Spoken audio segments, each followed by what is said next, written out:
As we invite up Ben Money and Ada Amobi, Randi Byrd, Josie Williams, and Michael Zelek, let's offer them a warm welcome and also a thanks for the last panel.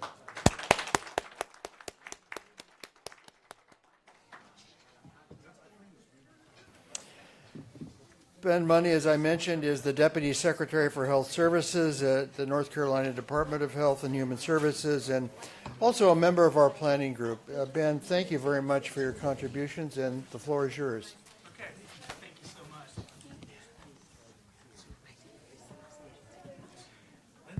Can everyone hear me? Okay, very good. Thank you so much. We had a wonderful day yesterday as well as today. Our focus is going to be on community engagement and empowerment for better health and well-being.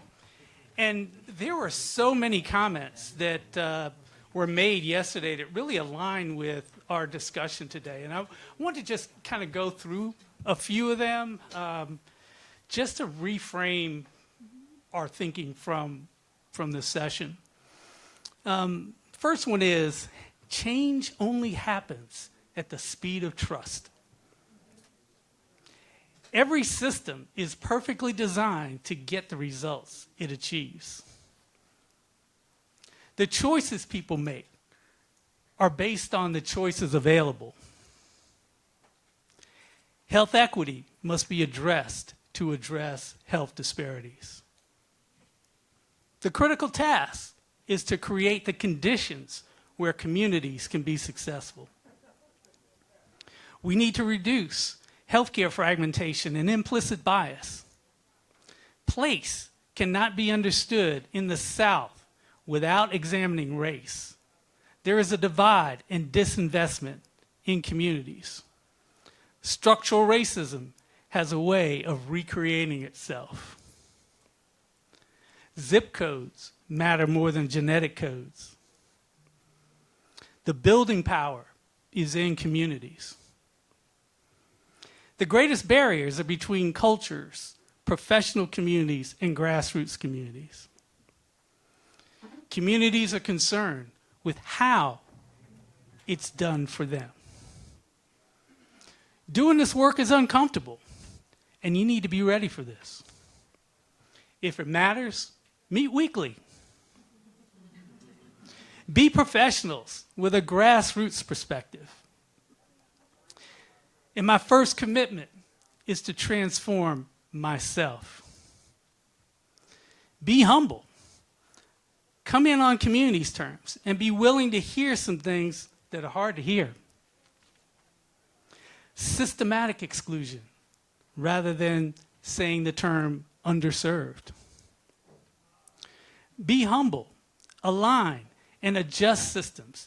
Advocate for change. Don't get trapped in return on investment arguments when other parts of the health system aren't held to the same standard. We had to address staff beliefs about deservedness in receiving charity care. Need to decide, do you really want to do this before you proceed?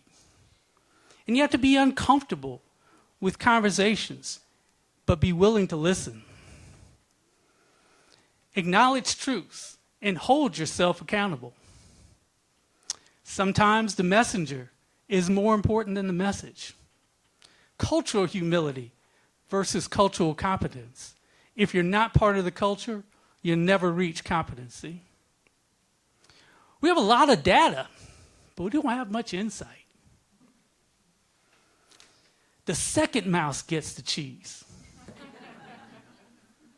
That one really made me think.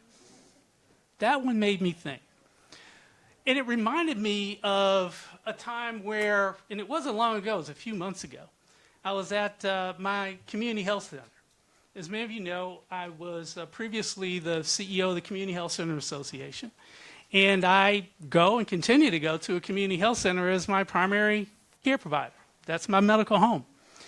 And it's a community health center in Southeast Raleigh, low-income community, predominantly African-American community. And I like to go to my appointments early because I like to just sort of hang out in the waiting room and have conversations. And, you know, the health center is new. It was built with a facility improvement grant from the federal government. It's bright, it's shiny, it's really a beacon in that community. And I was telling Sig Hutchinson, who had to leave just recently, I was going to bring this up, but there's a brand new YMCA combination school, public school, that is diagonal to the community health center. And the health center was involved in that. It's something we're very, very proud of. It's a school that has a pool. And so one of the things that they've been doing, and you may have read about it if you're in the North Carolina area, is actually teaching kids in the community how to swim, right? How to swim. And I'm so excited about this. And I was at the health center at my visit right when that YMCA pool was getting ready to have an open house. And so I saw some gentlemen that were sitting with me, and I just struck up a conversation. These guys are about my age, right? Early 60s. And I said, what do you think about that Y? Isn't it beautiful, the YMCA school? And they're like, well, it's not for us. I mean, I know. It's the children there. The children are going to have the opportunity to learn how to swim. Did you see the pool there? Yeah, but there was a flea market there. And they took our flea market. And I used to be able to go to the flea market and I could buy used things. Where am I going to buy used things now? I can't go to Walmart and buy used things. I don't have internet. I'm not going to go online and shop online for used. Where am I going to get my used things? I like that flea market. And nobody asked me how I felt about the flea market. And everybody's all excited about this new school. But you know what? It's not for us. What's going to happen is they're building all this stuff. And then as soon as all these things get built up, they're going to gentrify it, just like they're doing a few blocks away. They're going to gentrify the community. They're going to push us out. All this new stuff and all these new programs are for somebody else. They're not here for us. And all I could do is sit there with my mouth open and go, well, my appointment should be in about 5 more minutes. Sometimes there's kind of an advantage of going incognito and not letting folks know that, you know, you're the director of the Health Center Association and you have a role in this. Huge lesson learned. Huge lesson learned. And so we've got a panel here of folks that are taking on these huge lessons and having these difficult conversations and have a lot to share. And so, first of all, what I'd like to do is introduce Dr. Ada Amobi, and she is the physician lead of health equity for the Health Equity Institute at the Rhode Island Department of Health. Also, we have Josie Williams. Josie is the director of community engagement at the Greensboro Housing Coalition. And then at the end of the panel here, we have Michael Zelek.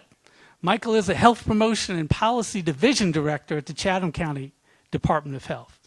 Welcome these panelists here to our discussion.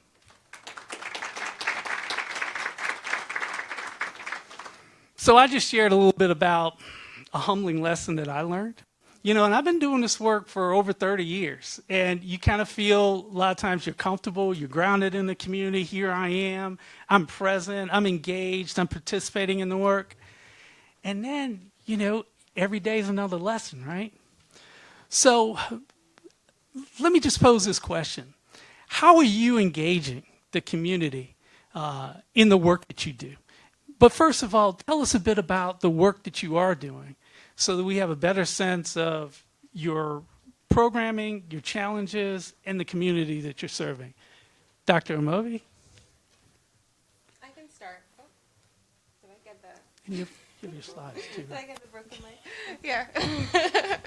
I can start. So I took the liberty of bringing a short video instead of slides just to bring that community voice to actually explain what's happening in the community. And so I'm going to press play and With hope health it works. equity zones, the Rhode Island Department of Health, and all across Rhode Island, we believe strongly that everyone deserves the opportunity to live a healthy life regardless of their zip code. The health equity zones is not just a project, it's really a movement. We know we have socioeconomic and environmental conditions that need to be addressed. We know about the disparities, we know about the numbers that exist. Health equity zones gives us an opportunity to go from talking about those numbers to putting an infrastructure in place that puts the community's voice front and center and gives us the opportunity to do something about those numbers. Particularly in communities here like Olneyville, where we're part of the HES, we know that living in poverty is a toxic stressor which can negatively impact brain development. We know that with a mindfulness program as part of social and emotional learning, we can teach some healthy coping strategies for success in school and life. The impact is seen daily. We have a walking school bus. If you live less than a mile away, 0.9, 0.8, you have to walk to school on your own. When you're 5, 6, 7 years old, it can be a little scary. The walking school bus ushers them to school safely and brings them home safely. Thank you. This is already 120. The great thing about Sankofa World Market actually is, especially in the West End and the South Side community, there's not a lot of like grocery stores that provide these fresh foods. So the goal of the market is to have the chance to provide fresh produce, and we also provide a lot of nutrition to those in the community that may not have access to it. Hi, my name is Alicia and I went through the Youth Police Initiative. It was important because I felt like I was more safe in Providence now that I got to understand where the police were coming from, and I feel like the police got to understand where we were coming from. Yes, I see them patrolling around and they always wave to me. It's important to have healthy, clean, quality, affordable housing, because if people don't have a home to go to and they don't have a place where they can focus in, they can't thrive. They can't perform at work, they can't perform at school, they can't think about progress because they're too busy surviving. We've addressed the housing by forming Neighbors for Revitalization, bringing community members out to get engaged in their lives, in the course of their lives, and what happens with housing in their neighborhoods. I really appreciate the work of our heads groups. I think that as a mayor, their voices really help instill the fact that there are many concerns that sometimes we don't see, that we might overlook, and one of them is their health. And I think that this ordinance will help control the runoff by planting more trees. It will help clean the air, and more importantly, for those who like to exercise, walk the streets, there'll be safety for them to do so. The Green and Complete Streets was an exciting initiative for Central Falls, and we were happy to get behind it. The principal message behind this ordinance now is that we're going to look towards the future and make our investments that will help serve all of our residents. So I really have to appreciate everyone who was involved in the HES, but more importantly, our community residents who really got involved and spoke out about these matters. It was an amazing process. Ours was unique for Newport because it was community centered. We had meetings that were informational, we had workshops, and then the draft that we came up with for the ordinance, we presented to the experts in that industry so that we can get fine-tuning and see what things we needed to improve on. And now it's with our city council getting revised. We're creating spaces to let residents come and be able to contribute what they have, their talents, their gifts. You know, everyone in the community has something to give back.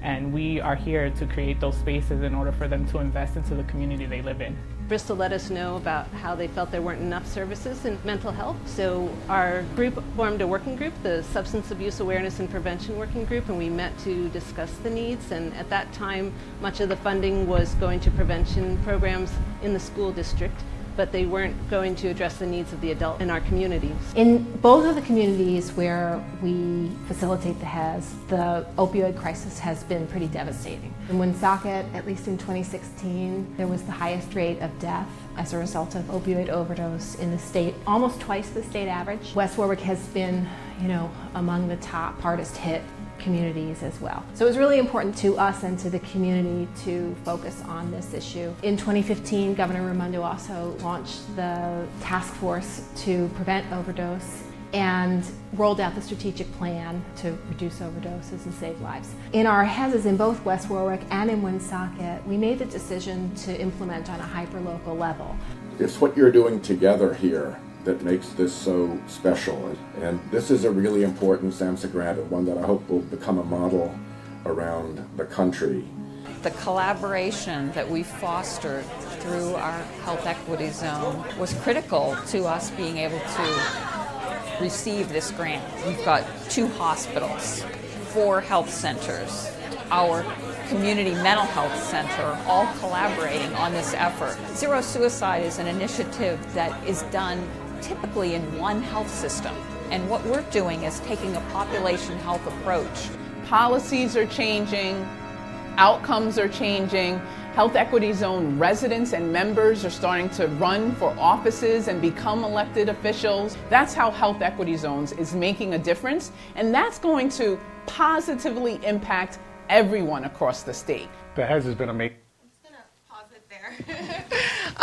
So I'm gonna just summarize what's in the video by just letting you know the model basically is a way for us as the Department of Public Health in Rhode Island to really put our money where our mouth is when we talk about shifting investments from more healthcare focused work to more community driven work. And so we essentially funded community collaboratives all throughout the state, and you saw people who are actually, physically working, doing the work in the communities talk about what they're doing. As you can see, they're doing all sorts of different things, which is because every community is different and their needs are completely different. But I'm really proud of this work and looking forward to talking more about community engagement and how to really dig deep and support communities. Thank you. Thank you. First, let me say it is an honor and a privilege to be here, and I feel so blessed and fortunate to be in a room where this many people are trying to get it. If you don't get it, you're trying, and I can work with that. I cannot work with the closed fist, non-open-minded stuff. And so I just hats off to everyone in the room. And just to give some context about my work, I do have some slides. Okay, let me try to do this fancy dancy thing. Oh, great. So I just want to start off with just some context. The Collaborative Cottage Grove is the community engagement group. It's a multi-sector group that includes Cone Health, our health system partner, Guilford County Department of Health. It includes, of course, our agency and a host of community-based organizations, and more importantly, it includes the residents of the communities that we are working in, and they are the leadership in our approach to what we're trying to work with them to change in their community. And I say that and put some emphasis on that because the unique thing about the collaborative, our decision making is based off of what their strategy has been to create changes regarding policy, systems, and environmental, particularly with housing. And so this picture is just that background that you can see is just a map of Cottage Grove. And I did that just not to fully illustrate. I have a ton of maps, but I think we've already seen enough maps. I think we can all know the hot spots in certain areas. And to be very honest, a lot of those hot spots are in low-income African-American communities, right? And so I didn't want to illustrate the map. Everybody has seen the map. I want to talk about the fact that this multi-sector partnership of about 9 or plus organizations is resident-led. And so the uniqueness about it, there are 5 teams that are focused on a social drive or a social determinant of health. And Mr. Stephen Smoot, actually, who I brought with me, and I do that often, I like to try to model what we preach. And so I have said from the beginning, if we are directly engaging the residents, then they should be involved in all things. Decision-making, planning. If I go to a conference and I have the ability to bring somebody with me, I'm bringing them. And so he is the chair of the healthy housing team, and the co-chair is the executive director of our organization. And that is done in a way that is not to overshadow his voice, but only to guide expertise, because he's living in the community that we're trying to make an impact in, and he could tell us something quicker than I can go get data for. And so that gives us some leverage, right? And so we can begin to hear the reality of what's going on, get that data that's qualitative, and then we can work with our partners to get that get the numbers, basically. And so again, this fancy thing, I'm trying to move forward. I hit the little button. Okay. Okay. And so what I wanted to just mention also within the context of that work as far as how we engage residents in such a way that when we bring them to the table, they have already set the table. So in many cases, the meetings that I help co-facilitate, I co-facilitate with them. In order for them to do that, we had to use funding that we received through Blue Cross Blue Shield Foundation of North Carolina for some capacity building. Capacity building doesn't just mean we need that in our organization, but we have to do that in the communities that we're working with as well. And so in the same way I get great opportunities like this, great opportunities to go to leadership development, I was mentioning to Katie Oz at Blue Cross, and I told her I was becoming very uncomfortable with going out speaking and going to these things because I was like, is that really equitable? I said, we're asking people to engage with us on a level that many of them have never done before. And I get all this great leadership training and things, and a lot of my skill set has come from Blue Cross investing in capacity building into the leaders that's doing the work.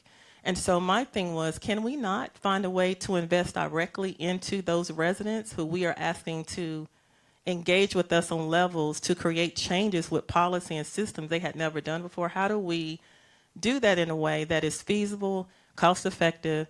How do we evaluate and show that it is a benefit and rewarding to do so? And what does that look like in the end? So we were shifting norms. That came into that cultural change within our organization led to some other changes within other organizations, and that led to, of course, a bunch of challenges. Cultural changes are also very challenging because many of the organizations we work with, of course, are top-down. This is a very grassroots, bottom-up approach. And so when you're having an organization and a meeting in a boardroom with city officials and health organizations and things like that, and then they're having to listen to residents, and the residents are making decisions with them, that is a big challenge to navigate through. But the rewards that I found from doing work that way, it is very interesting to see all of the organizations that we work with get it. And so now it's like, oh, call Josie because she can get a meeting going on if there is some alignment that's needed. I try to align agendas and visions and goals. There has to be a common theme in all of that, but the alignment comes from, honestly, we checked in with the community first. And so if they're already guiding what they want to change, the alignment is just easy to implement within Cone's agenda or within the Housing Coalition's agenda or within Guilford County Health Department's agenda. And so that's kind of the context and the work of how we engage. Well, you both are a tough act to follow, so I don't know what else I can add, but maybe I'll try my hand at this clicker thing and see. You all might have to teach me on this. All right. And these are great. These are Josie's slides, so maybe I'll just take them because they look beautiful. Can I steal your slide? Can I steal your slides? Yeah, these are prettier than mine, so learn from them, folks.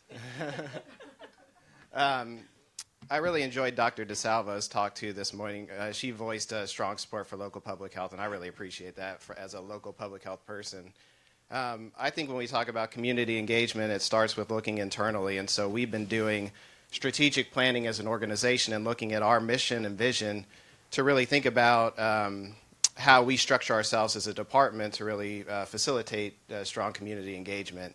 And so we've revamped that a little bit. We have an equity committee on staff who were tasked with looking at the mission and vision as well to see kind of what stood out, how they could make it stronger. And so we went from a mission that was, I would say, governmental sounding to protect and promote the health and safety of Chatham residents. It's probably pretty standard language around there, to something that's much more engaging. So building a healthy Chatham County through community partnerships and a commitment to equity.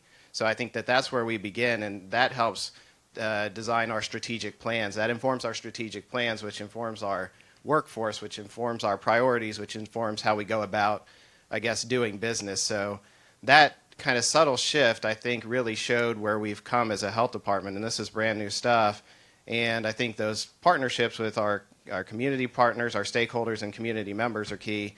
And I always look at equity and community engagement as almost one and the same. You can't have equity work without community engagement work because it really equity work is really about getting a voice and making sure that voices are welcomed in all spaces. And so that's where community engagement comes to play. In terms of the community partnerships, the middle bullet here, the Chatham Health Alliance, we've been kind of the backbone of forming a coalition, and we have members of the Chatham Health Alliance in the room, really looking at how we can bring together a group of stakeholders, residents, people from across different sectors to come together around big health issues. And so we have diverse stakeholders, we have a diverse membership, and we're always looking to grow in that regard and come up with new ways to engage the community. It's among our top priorities with the Chatham Health Alliance. So that's been an exciting partnership to see grow over the last 5 years or so. And then the last thing I'll talk a little bit about is our community assessment process. Does anybody here know about the community health assessment? That you want to raise your hands, I guess? Okay, good. Yeah, because they asked me to raise my hand yesterday about these like heavy data stuff, and I didn't know what they were talking about. So it's good to return the favor. We're the data folks in the room. All right. A lot of acronyms there. All right, so so we've taken a more of an ongoing approach. Instead of this one and done once every 3 or 4 years, how can we evolve this process, which I see is not just about assessment and data, but really at its core about community engagement. That's why this the approach to data, primary data, is critical, because when you go out and you have conversations with folks, that informs your work, but it also builds a relationship. And if you do it once and then you do it 4 years, it's okay, but it's not great. But if we can do it on an ongoing basis, we can cultivate those relationships that not only inform our priorities, but inform our strategies for addressing those priorities.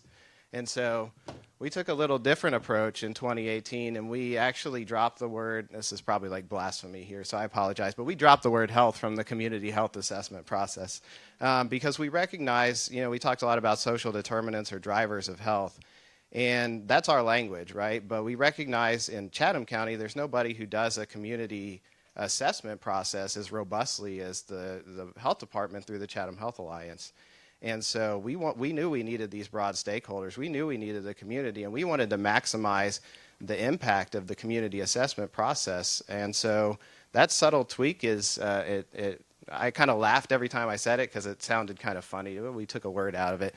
But I think it really engaged new partners in this work. We had nearly 100 people come to our results display meeting and our prioritization meeting when we revealed the results. We had broader partnerships. We had financial commitments from local organizations beyond just the traditional health sector. We had endorsements from 24 organizations. So I think the results, it was a subtle change, but it worked for us, and it led to an issue like poverty being prioritized, which previously we had more health-focused ones. And so I think that kind of shift to say, no, these issues matter for health. Now we have an issue. Now we've engaged a new set of stakeholders in this work. So that's been a subtle tweak, but I think for us, we've seen it grow, and they're actually using the community assessment to inform funding of nonprofits through the county funding process. So really adding utility there. And then in terms of the ongoing nature of this, we do a robust data collection, primary data collection process as a county. We put a lot of effort into getting the community's voice, getting a representative view of the county through a survey. And we actually asked if we could follow up with people over time, see how things are going. So we're not only getting information through that for the priorities, but then when we go to strategize a broad issue like poverty, we can ask them, okay, so what are your greatest financial stressors? And then we can hone in on that issue a little bit, things like that. And we can build that relationship. And this was a new model for community health assessments, and we've done 2 waves of surveys, and we've gotten a really good view of how this process can work and how important it is to make this process available in different ways, not just online and not just by phone or whatever, but going door to door really counted. And we had people who, when we went back the second time, we said, how do you want us to reach out to you in the future? We had a lot of folks say, we want you to come to our door. We also had a few folks that didn't want us to come to their door. But people respond different ways, and different types of people respond different ways. So when you talk about this, you talk about equity. It's about getting that voice, and if you don't put that effort in, you're not going to get it. I mean, that's just the reality. I would love it if we didn't have to go knocking on doors, even though you learn something, but it's a lot of time. But it does bear fruit, and I worked with somebody who told a story the second round who said he had gone to an older woman's house who had gotten the packet to say, hey, it's time to fill out the survey if you'd like to. And she said, I got this. I knew what it was because I'd done it the first round. You'd come to my door, but I'm legally blind and I couldn't go through this. And I'm so glad that you all came here because you gave me the chance to participate. And so that's, to me, powerful stuff. So I guess I'd leave it with that. We also have these community conversations as part of that. So that's the quantitative approach. There's also robust qualitative, and that's taking the focus groups to an ongoing conversation. So we ask big questions like, what's the story of your community? It's not just going at the problems, but going at the strengths, the assets of the community, and then trying to have an ongoing dialogue. So that's where we've shifted with this approach, and that's one of the things we're doing around community engagement, so I thought I'd start there. Great. Thank you so much. One of the things that we heard about yesterday was just taking the time to listen to the community's history and to understand where they're coming from. And then identify the barriers that have existed, as well as the assets that the community has to be able to move forward. In your work, what are some of the lessons that you've learned about barriers, assets that are in communities, and what are some of the strategies that you've undertaken to address those? Anybody can take that one on.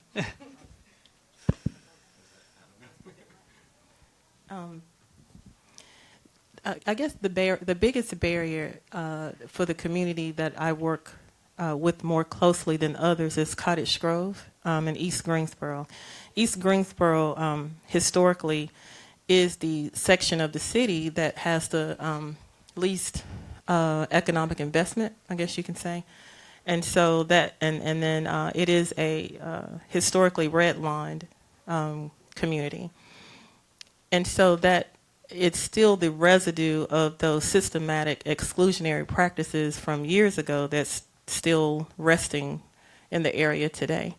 And so, and then other barriers regarding people who have embarked upon this work previously, a lot of broken promises, which led to a lot of distrust. And someone mentioned earlier, yesterday, I believe, you have a grant and then the funding leaves and then they exit. And so when I came along doing the work, the first person I spoke to was like, someone just came over here a while ago and they didn't do nothing. We don't even know what happened to the so-called research that they picked up. And so it was very challenging to get people to speak up about even the living conditions that they were dealing with. And I guess the strategy to do that is, like Michael mentioned, door-to-door was the best strategy for this work in the beginning. Now it has evolved and it's mixed with, of course, door-to-door and canvassing, but it's so evolved now that residents have so much buy-in. Residents will go pick up people and bring to the meetings. And I don't have to ask them to do that. And that is just not in Cottage Grove.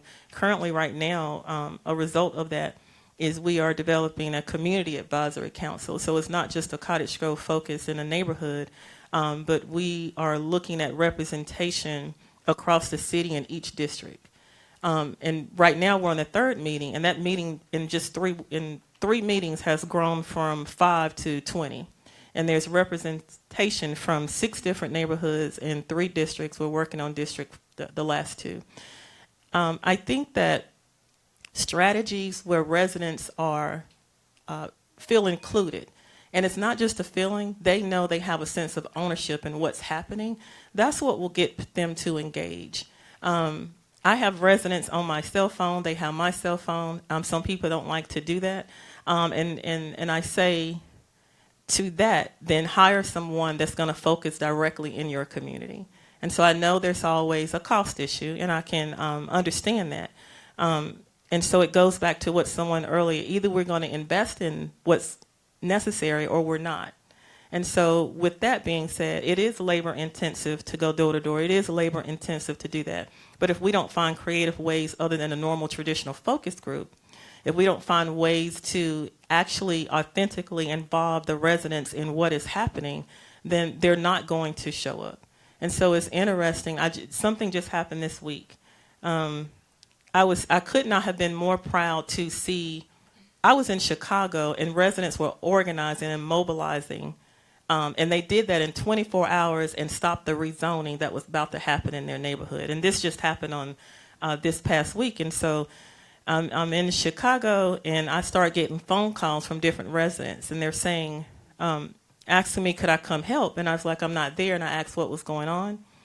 Well, there was what we thought was a house built in the community. So there's this house sitting right in the midst of this whole residential. If you can imagine this room, all residential, and this one house was built. There were rumors a year ago that it was going to be an adult daycare center. No one knew what it was going to be. It was a nice house that looks like a duplex. Well, I think the developer thought he was going to be able to create a commercial business in the midst of this residential neighborhood, and thought he was going to be able to do that without having to get zoning regulations approved. And so what happened, I guess he realized, oops, I got to get approval for rezoning. And so in Greensboro, in order to do that, you have to engage the community. Now, the traditional sense of engagement, I think we've all seen it, public city meetings, or you send out a little card, and as long as you can check that box, you did community engagement. A resident has been living over there for 80 years. She's well connected. She finds out about it because as soon as one resident heard, they knew that they could start a petition. Residents were out at 9 p.m. at night last week in the cold, walking around getting petitions. That's how it started. That spread the word to let everybody know there was a meeting in zoning coming up on Monday night. They get there Monday night, and a whole section of the zoning commission's chambers are full of residents from that community. They mobilized in like a 48-hour period, and they had over 30, 40 people there. The short version of the story is the zoning was denied, but it was very interesting. And I warned them when they went, and I was back, so I was able to go here, and I spoke a little bit after everybody else spoke. But it was very interesting to hear my concern being validated. I told them when you go there, be aware that the developer and the people who want to do this business, because it's an adult daycare center, they're going to say that you don't want anything good in their community. And so I say that to say this, as far as engagement. Residents don't mind community economic development. They don't mind you building up. That nobody's against business, making profit, and commercial and capitalism. What they were rejecting was the fact you tried to slide this in on their neighborhood, a neighborhood that is really ripe for gentrification. They're fighting against that. And you did not include them in the conversation of even that being built in their community, right in the midst of their neighborhood. And so one of the things that I let partners know, if you don't include them on the front end, good luck with that. You will go back to scratch. You will go back to the drawing board, which costs you more money. I would imagine the money that we've spent on not engaging people in the beginning, because you had to go back and start over, you could invest that in the community and be good. And so I just, that is the, a primary strategy, and Mr. Smoot will attest to that. If we don't talk to them, how will we know? If you don't have somebody directly going out and having those one-on-one conversations, then it's kind of fruitless. I also want to add to this discussion about barriers, in addition to all the things you've mentioned. When I think about community engagement, I just want to make sure that I'm just speaking out that it's not just about just hearing people's thoughts, but doing one, and then actually helping them to take action, or coming on alongside them, or resourcing what they actually want to do. Because otherwise, if all you do is just talk to people all the time and they tell you what's wrong, and then you just go ahead and say, well, thanks for letting me know, and then nothing happens, then that's where the mistrust breeds. And so specifically, things I want to bring up regarding the actual action piece of this is funding. And something we found in Rhode Island is that a lot of the big funding sources, right, that come from the CDC, et cetera, they are still in this kind of disease-focused paradigm. And so it's harder than to be able to just let that funding truly flow to the community when there's a lot, when it already comes with so much expectations as to exactly the kinds of things you should be doing. So for example, in the video, you see some interesting initiatives around having the youth actually sit down and talk with the police in their organization. There's not necessarily, I mean, maybe there is and we just didn't know about it, but there's not necessarily going to be like an RFP for that, but one can imagine that can have very important lasting effects around stress and mental health.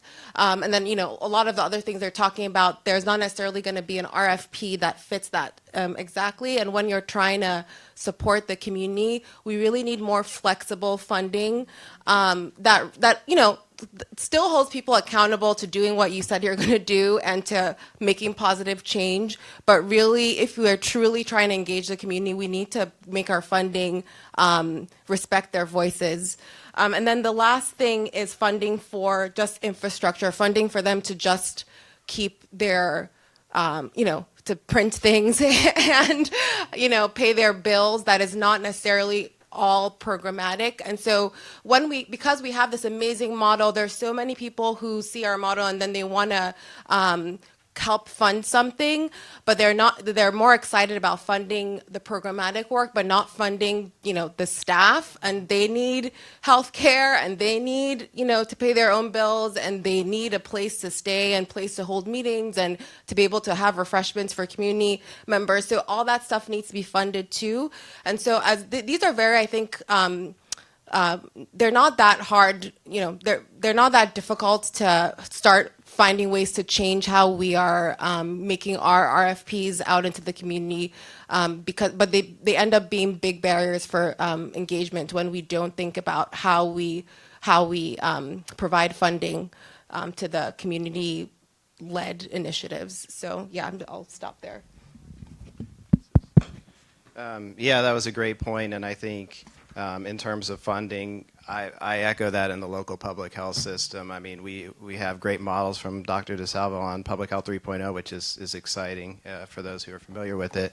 And then it's about getting the flexible funding to be able to do things like that instead of the categorical funding that kind of boxes you in, which I just had a conversation with some public health folks from around the country on Wednesday about the chief health strategist and how to fund that and how we can work with that, within our funding structure.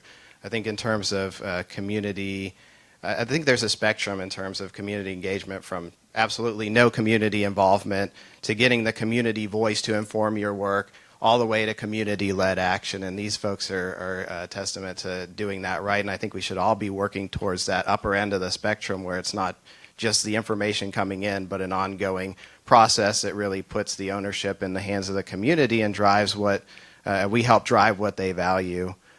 In terms of that, it kind of gets to the term community empowerment, and that's kind of a funny term. And I think so often what we're really doing with that is the community is empowering our work. They're looking at us and they're helping us do our work more effectively. That's really what happens, as opposed to us giving them something that they already possess. And so that's one way to look at it. And then I think in terms of addressing barriers. Looking through an equity lens at all strategy and prioritizing and action planning, and that's something I think public health is getting more adept at, and something that will continue to grow in that work. And then just to the assets point that Ben brought up at the beginning, there's a cool model around asset framing, Travian Shorter's, who talks about looking at people through their contributions and aspirations as opposed to just the things that may be the challenges, right? And so you value, the unique assets that they bring to the table as opposed to just a negative thing. And he had us, I was in a talk that he gave, and he had us look at our neighbor and say, okay, look at your neighbor and now tell them everything that's wrong with them. And it was very awkward. And obviously we did not do that.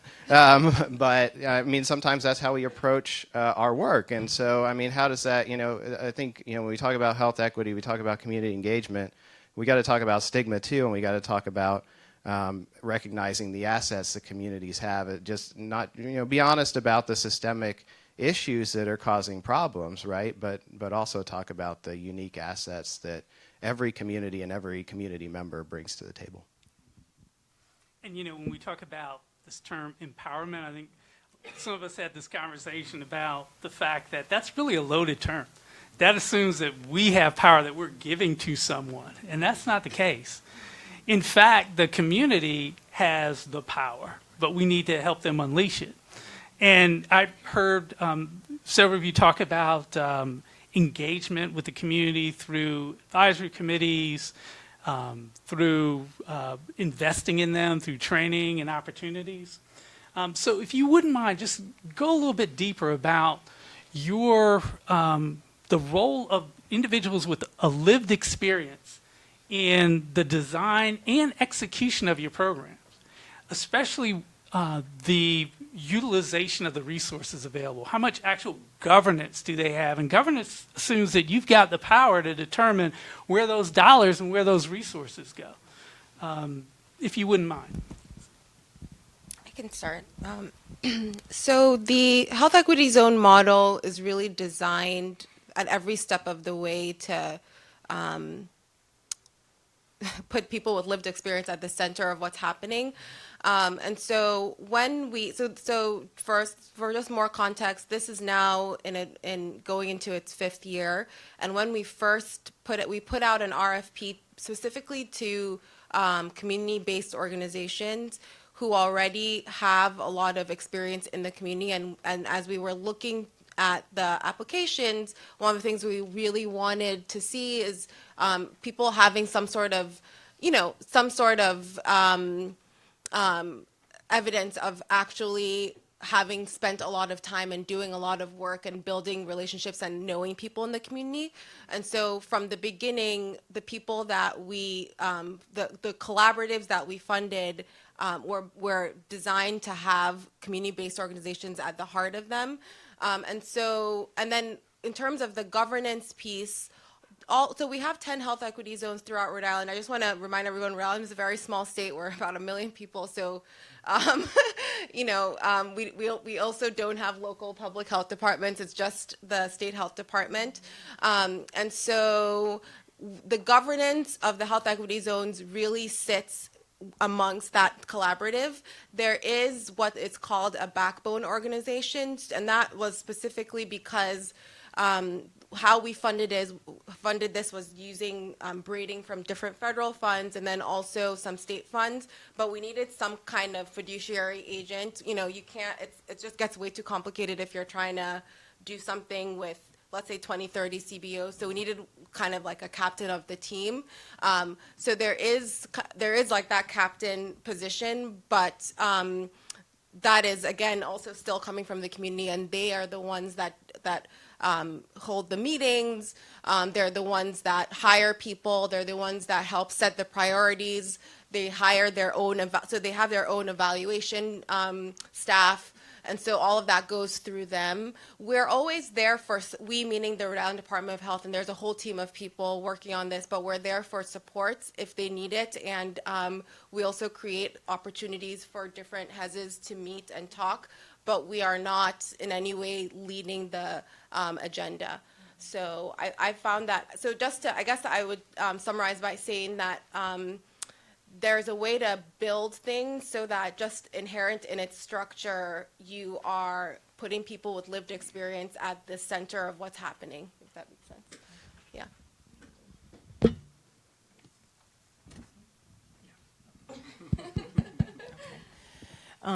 I guess for governance, ours is a little different because the collaborative, Greensboro Housing Coalition's 501c nonprofit. So the collaborative Cottage Grove is a collaboration of different organizations. That collaborative is led by the decision making from the residents.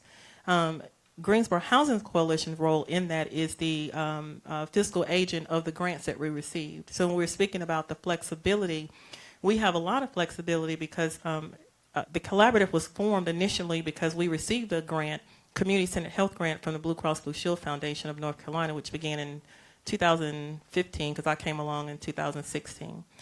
And that grant had some stipulations. So it is a clinical community integration where they were looking for us to engage residents in the way that we're discussing, which was very unique at the time. And so to be honest, and I have permission to tell this story, I've asked my boss, and I use this all the time, but when I started, there was no community engagement. They had this grant, and I got hired, and I read the position description, and I thought I was gung-ho, and I was like, I'm going to get to work with communities. And I grew up in the area, and I was like, this is going to be so cool. And there was nobody to engage with that they were working with. And so I asked him, where are all the people that you wanted me to work with? And he was like, come in my office and shut the door. And then we go in the office. I was like, what is going on? And he was like, you're going to have to go find them. It's all new. You're going to create the structure. And I was like, what did I just sign up for?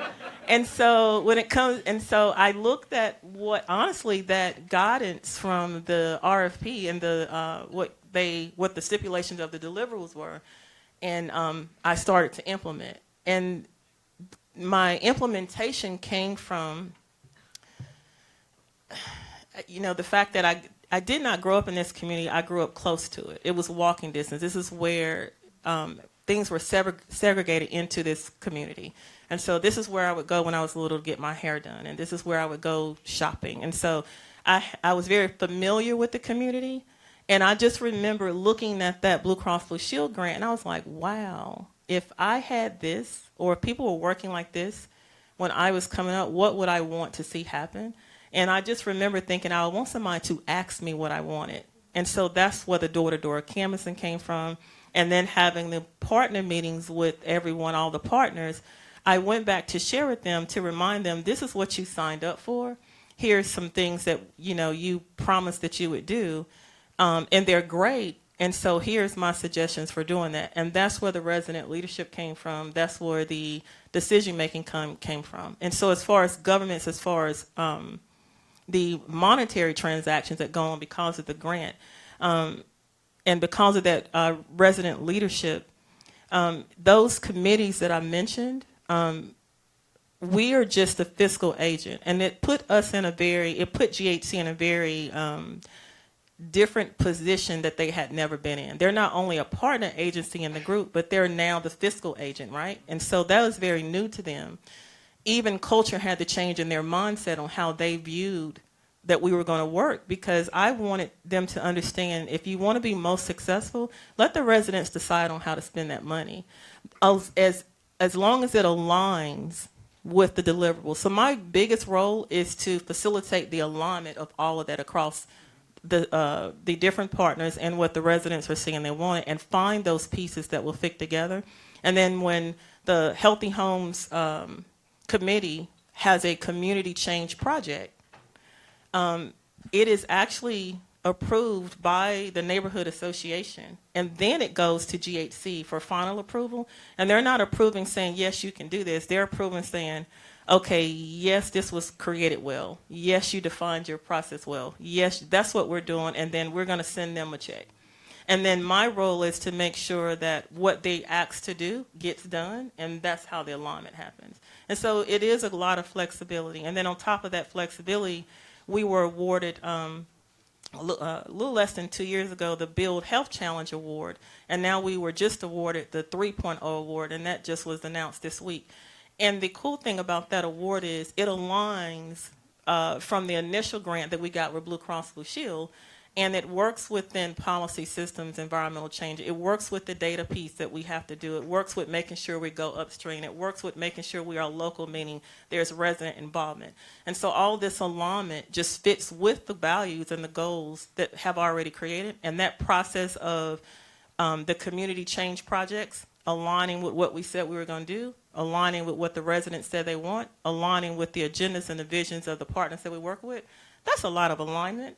So there's challenges in that, but we have been very successful in implementation because they have been involved in the action, the planning, and the decision-making from the very beginning.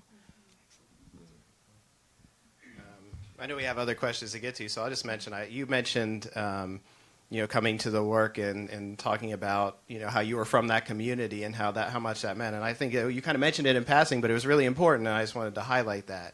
The perspective that you brought in addition to your professional know-how, it seems to really be bearing fruit. So I think when we talk about community engagement, we can look within a little bit as organizations and recognize, the assets that folks from communities we work in our county or whatever bring to the table as well.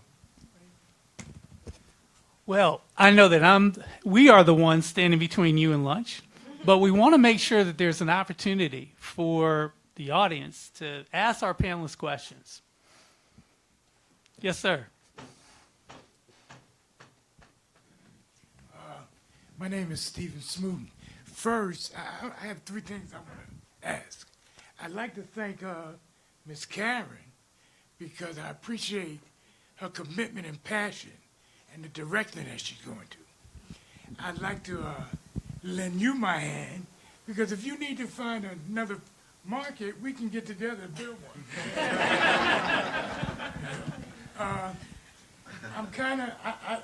live in College Grove, and I was there 5 years ago when the developer used it as a money exchange, right? And I myself went into that development using it as a stepping stone because I really had no intention to stay there. But over the course of time, with Josie knocking on my door and asking me the issues that I had in my apartment, and me allowing her to come in and document them, and then put them out publicly, you know, they wanted to get some things done. The developer changed, and the hurricane happened. I'm not from North Carolina, I'm from New York. I've been here about 5 years, and I really was not invested in that area at that time.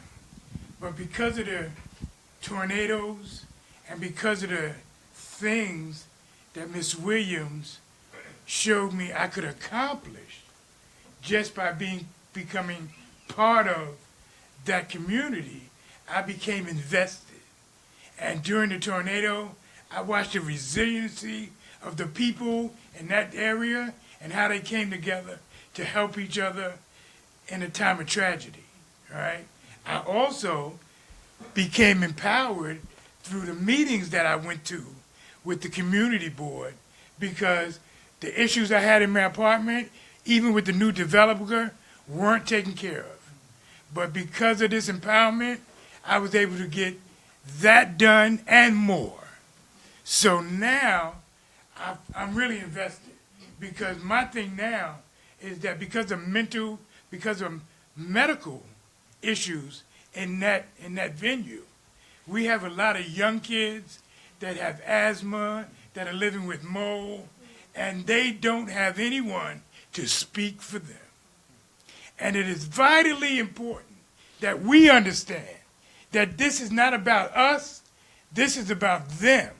Because 20 years from now, when we are really old, they will be the ones to help us get medical care and take care of our bodies. Thank you so much, Ms. Smith. And you brought up a really good point about the community and the resilience that occurs in difficult times and how you can take that and propel forward to advance. And also the example that you all are setting for those young people in the community, investing in them and giving them the skills so that that power is there right from the very beginning. And they know what they can bring to bring about change. Thank you so much for your engagement and your leadership. That's ROI. There you go, right. And yes, you can put that on an Excel spreadsheet.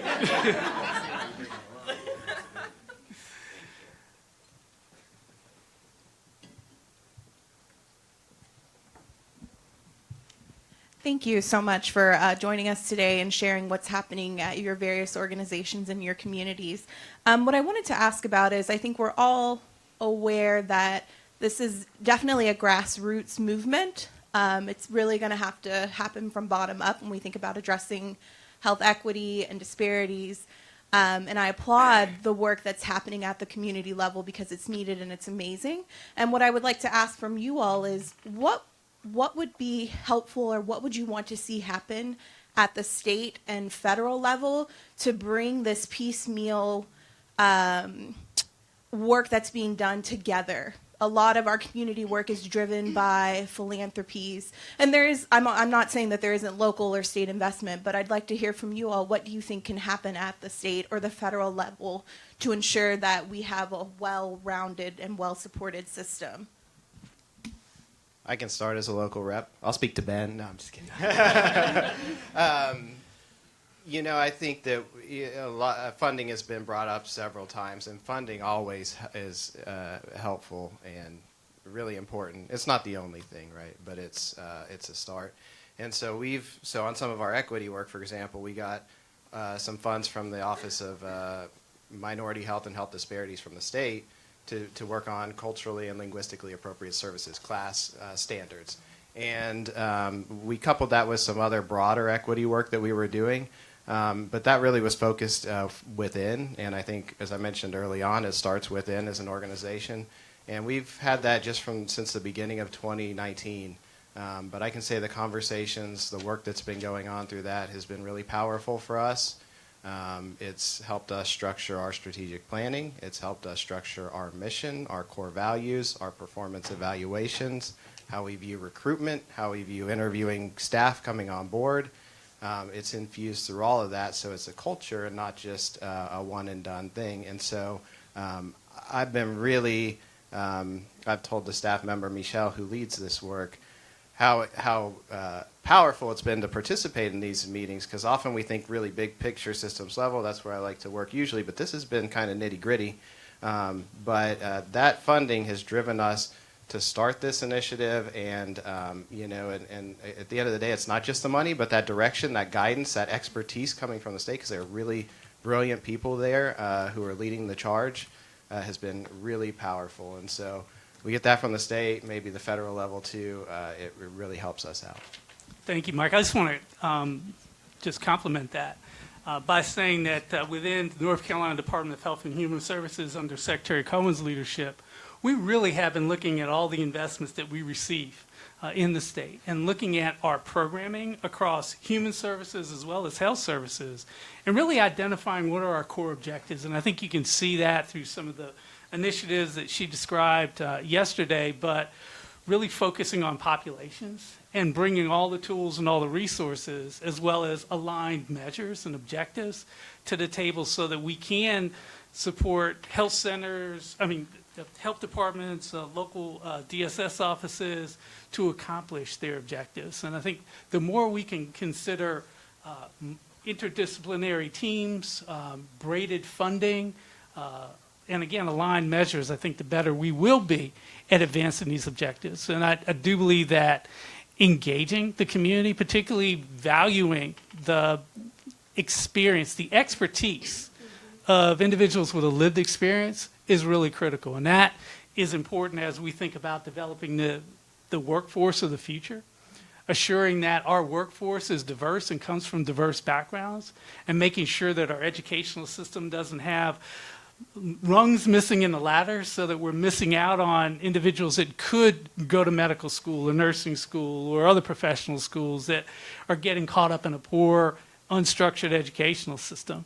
So, for example, with our Early Childhood Action Plan, we're aligning our health initiatives, our social services initiatives, and then also working across in the educational sphere under the leadership of Governor Cooper to develop a comprehensive plan for children 0 to 8 years of age.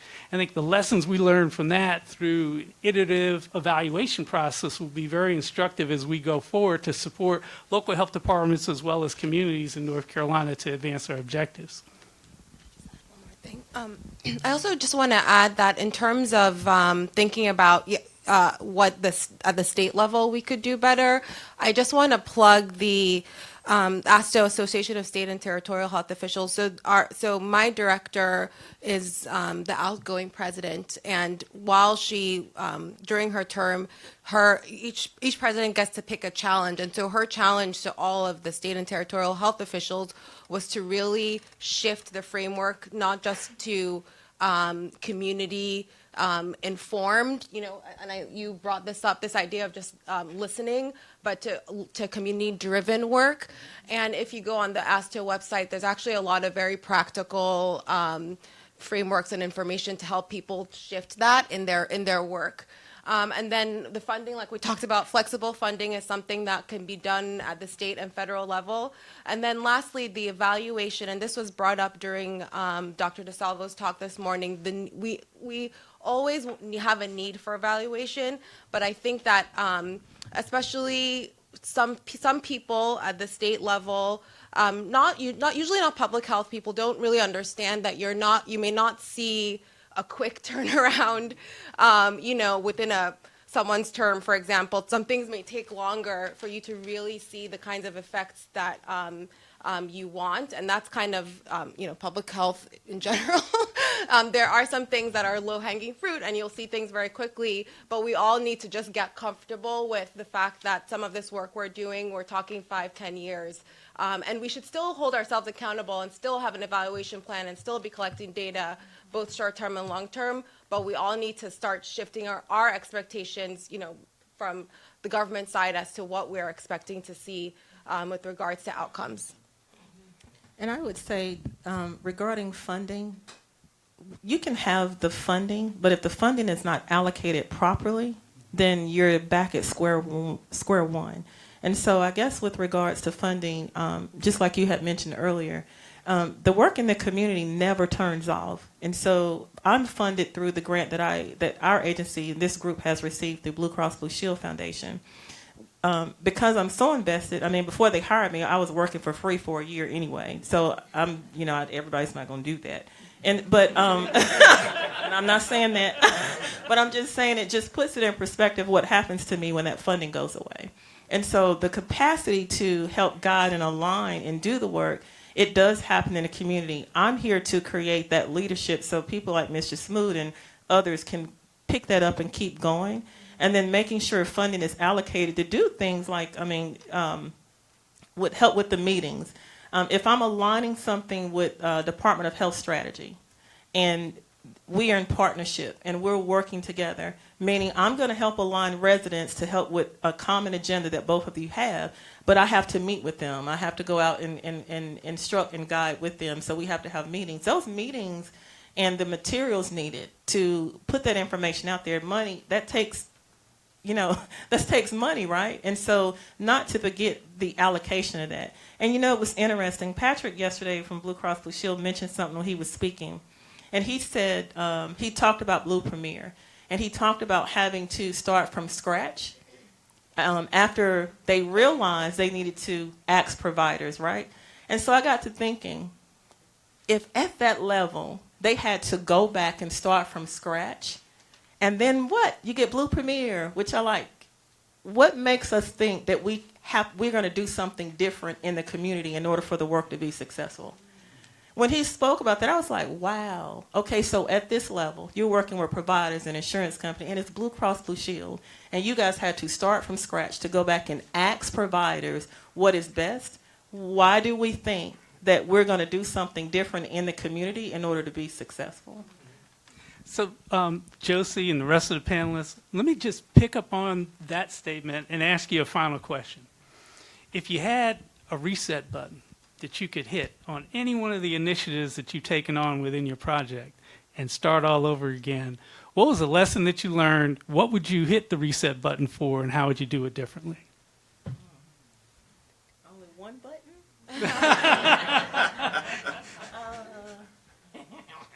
I'm sorry.